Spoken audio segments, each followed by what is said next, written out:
Welcome. This video is how to judge an extemp or an extemporaneous speech. Just some background, these videos are for an advanced forensics course that had an assignment that asked us to contribute to forensics pedagogy on some level. I decided to contribute by creating tips and advice for those who haven't judged before, because too often in forensics we don't have enough judges, and so therefore we get a lot of people who've never experienced speech and debate before, and it can be very confusing. So these videos hope to create an awareness so that you have a base of knowledge when judging a speech and debate event. The event that I will be talking about today is Extemp, which is also known by its longer title of extemporaneous speaking. The AFA description is: contestants will be given 3 topics in the general area of a current event.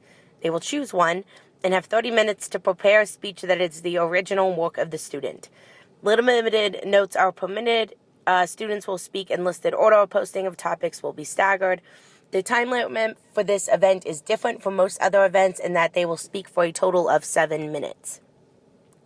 The structure of Extemp is that it can be by 3-1 or 2-2, which means that there will be 3 points of analysis or 2 points of analysis.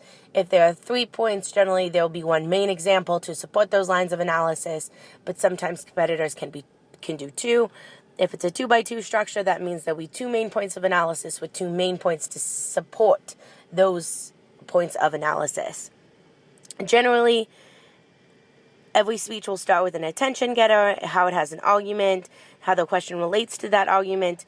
The competitor will then analyze that argument by either 2 or 3 points of analysis.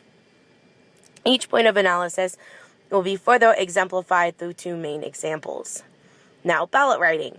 In limited prep events, your ballot should focus on argumentation by the speaker or overall analysis and knowledge of examples. The speaker should connect their argument logically to whatever they are analyzing. Extemp speeches usually have 10 to 13 cited sources at minimum. They'll be very current eventy, which means that they will be about current events that are happening, usually international hotspots, which could be anything that is happening internationally right now, even in terms of like domestic politics. The lines of analysis should be concise and support the argument.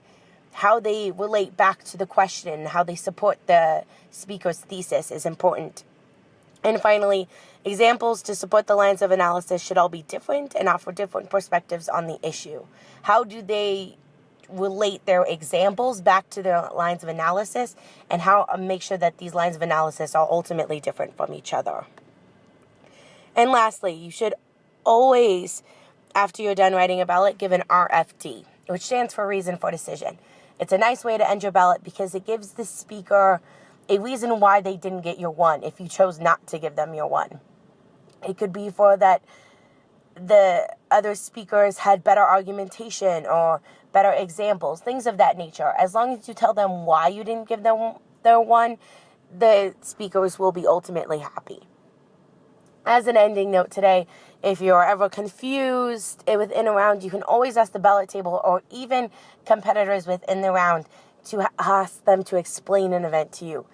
Forensics kids are very polite and very helpful towards their judges. They will more than willingly explain what is going on and how you can help them, rather than to just leave you in the dark. They wouldn't want to do that, I promise you. So lastly today, I just wanted to wish you good luck.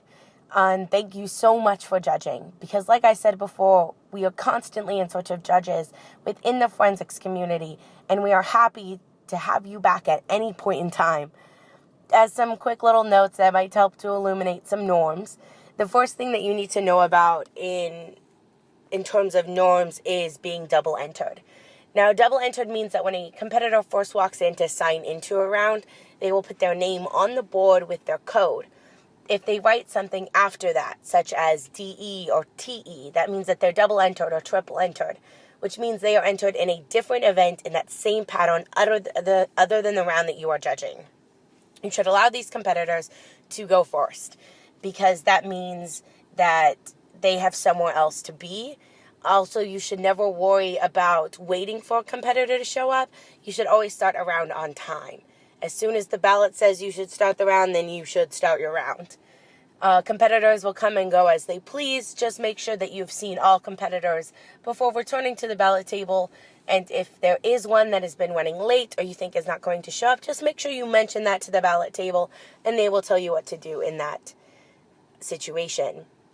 Lastly, in public address and limited prep events, speakers will also move in their speech, usually to enhance the notion that they are moving on to a different point. That means in their attention getter, they'll be standing in one place, but in their main point of analysis, they might move on and stand in a different place. This is very odd and very disconcerting for those who have never seen speech and debate events before. I promise you it's entirely normal, and it's fine. They do it all the time. It just shouldn't be super distracting.